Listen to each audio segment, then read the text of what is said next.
Bienvenue sur Africa 24 dans cette nouvelle édition du Morning News. Au sommaire de l'actualité, polémique et suspicion autour du fichier électoral au Sénégal. À quelques mois du scrutin présidentiel, des failles ont été révélées par la mission des experts internationaux. L'insertion sociale des migrants illégaux une fois de retour dans leur pays d'origine, question qui se pose notamment en Côte d'Ivoire où le gouvernement mise sur le secteur de l'agriculture pour faciliter cette réintégration. Puis retour dans cette édition sur l'exposition Design Kitoko. L'engouement du public était au rendez-vous autour de cet événement qui s'est tenu à Brazzaville en République du Congo. Le fichier électoral sénégalais fait plus que jamais l'objet de controverses. Le comité de suivi mis en place a révélé l'existence de plus de 120 000 erreurs dans ce fichier. C'est ce qui ressort donc de l'audit mené par des experts internationaux. Des révélations choc à 3 mois de l'élection présidentielle. Ange Bijou Nomenio. Le fichier électoral fait toujours l'objet de divergences entre pouvoir et opposition au Sénégal. L'audit du dit fichier mené par des experts internationaux aurait révélé 124 000 erreurs commises lors de la conception. Il faut que le pouvoir comme l'opposition s'entendent sur un timing pour pouvoir corriger ces erreurs. Parce que on peut dire que souvent c'est des erreurs qui ne sont pas du tout déterminantes pour la faisabilité de la présidentielle du 24 février 2019. Il faut surtout la confiance, parce qu'actuellement, ce qu'on note, c'est que c'est la confiance qui n'est pas établie entre les acteurs, ce qui peut être vraiment très dangereux en 2019. Parmi les erreurs décelées figurent celles liées aux 7 doublons qui n'est toujours pas réglé. Il s'agit de 7 personnes non inscrites sur les listes électorales qui possèdent des cartes d'identité identiques à 7 autres personnes bien inscrites sur les listes.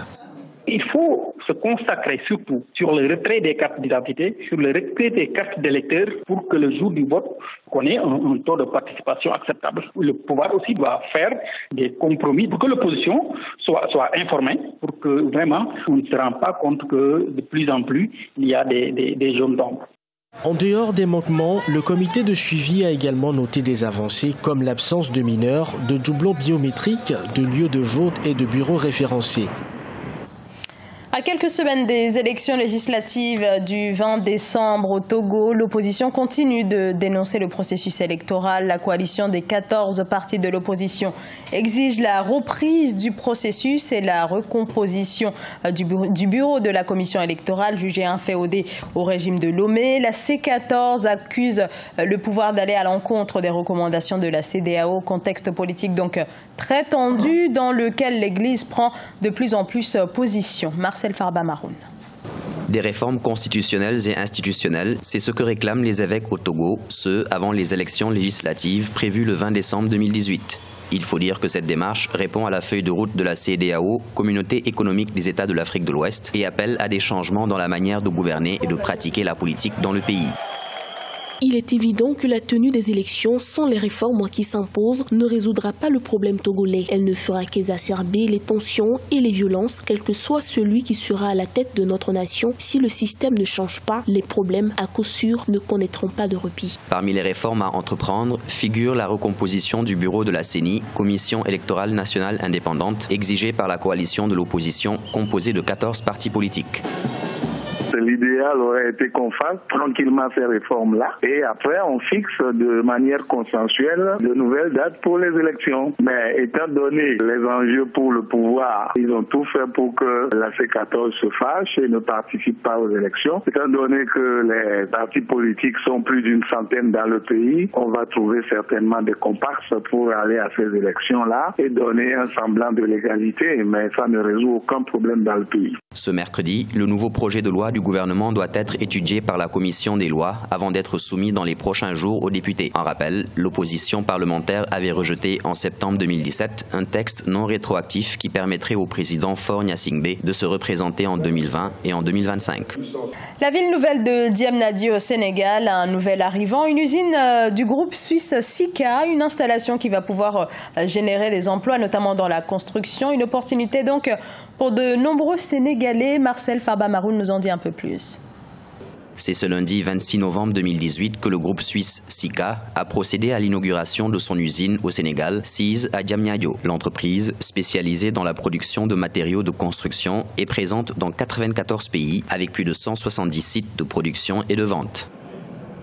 Le groupe Sika, qui est un groupe qui a plus de 100 ans d'histoire, a démarré en Suisse et s'est développé depuis cette période à travers le monde. Le groupe a un chiffre d'affaires qui dépasse les 6,5 milliards de francs suisses en 2017. Le groupe Sika propose des prestations relatives à l'étanchéité, au collage, à l'insonorisation de renforcement et de protection des structures qui offrent de nombreuses possibilités dans les métiers de la construction et de l'industrie, notamment dans l'automobile et le matériel de transport. Elle est structurée autour d'une usine de production d'adjuvants de béton et mortier, ce qui nous permet d'être très réactifs et de pouvoir satisfaire la demande de la clientèle dans les 48 heures. Nous disposons aussi d'un laboratoire de dernière génération qui veille à la qualité des produits fabriqués au Sénégal.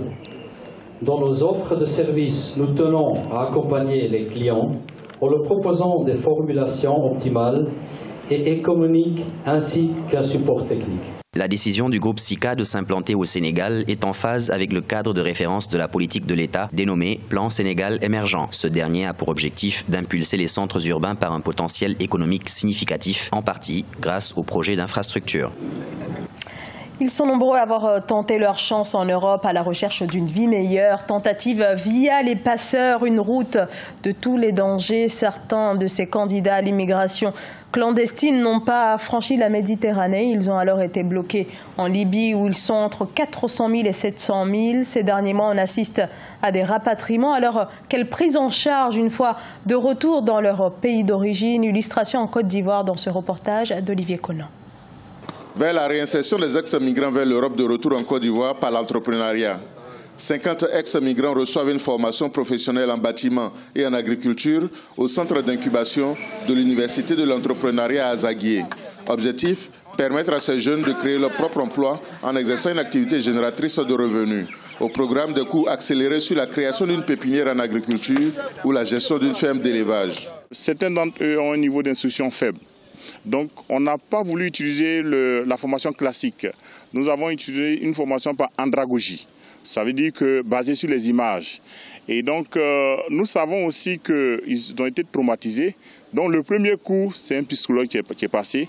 Et puis, il y a un autre cours sur la vie associative. Et il y a un cours sur l'entrepreneuriat, le management. Et il y a des spécialistes dans le domaine du bâtiment, de l'agriculture qui interviennent aussi. Les ex-migrants de retour en Côte d'Ivoire ont pris conscience qu'avec une bonne formation dans un secteur d'activité qu'ils ont eux-mêmes choisi, il est possible de se réaliser sur place. On va se réinsérer pour pouvoir d'abord être indépendants nous-mêmes et puis aussi par ça inviter nos camarades qui veulent forcément aller à l'extérieur, que c'est pas là-bas que se trouve l'Eldorado. Étant donné qu'en Europe, les plus grands recharges sont des agriculteurs en quelque sorte. Mais pourquoi ne pas exercer ce métier et donner de la valeur aussi à mon pays? Le programme de réintégration des migrants de retour en Côte d'Ivoire est financé par le Fonds fiduciaire d'urgence de l'Union européenne à hauteur de 1,7 milliard de francs CFA sur 3 ans. Et on en vient à l'exposition Design Kitoko qui s'est tenue à Brazzaville. De nombreux artistes du continent ont pu y exposer des œuvres autour d'une thématique, l'environnement et la lutte contre la pollution. C'est un sujet qui fait bien entendu écho à l'actualité. Reportage d'Eva Panzo. Un céramiste contemporain de la République du Congo, un peintre de la RDC, une décoratrice et un sculpteur du Cameroun, un tisserand du Mali, ainsi que les élèves de l'école spéciale de Brazzaville ont animé par leurs œuvres d'art l'exposition Design Kitoko du 13 au 24 novembre 2018. Les œuvres exposées visaient à interpeller les populations sur la lutte contre la pollution de l'environnement. Je fabrique des objets de décoration. Et c'est ce que je suis venue exposer aujourd'hui. La particularité, je fabrique des poufs avec des bouteilles recyclées. Je les mets en exergue de manière à ce qu'ils ressemblent à ce pouf que vous voyez là. J'ai les services AT, j'ai des masques, j'ai des pots. La céramique au Congo, ça abonde. Autour de Brazzaville, il y en a trop. Et dans tous les départements, nous avons des gisements d'argile qu'on peut exploiter rationnellement. Les organisateurs de l'exposition Vente Design Kitoko ont voulu montrer le savoir-faire des artistes africains dans le but d'inciter le public à consommer local tout en participant à la protection de l'environnement. Nous avons beaucoup d'œuvres qui peuvent et qui doivent être consommées locales parce qu'elles sont durables, elles sont très très belles, bien soignées. Et justement, c'était l'intérêt principal de cette exposition Vente. L'exposition Design Kitoko a été organisée en collaboration avec l'association Brazart. Les organisateurs ambitionnent de présenter ces œuvres à la prochaine exposition d'œuvres d'art d'Hanovre en Allemagne afin de mieux faire connaître le savoir-faire des artistes congolais et africains au-delà du continent. Fin de ce journal. Merci à vous de nous avoir suivis. Dans un instant, une nouvelle édition de l'actualité sur Africa 24.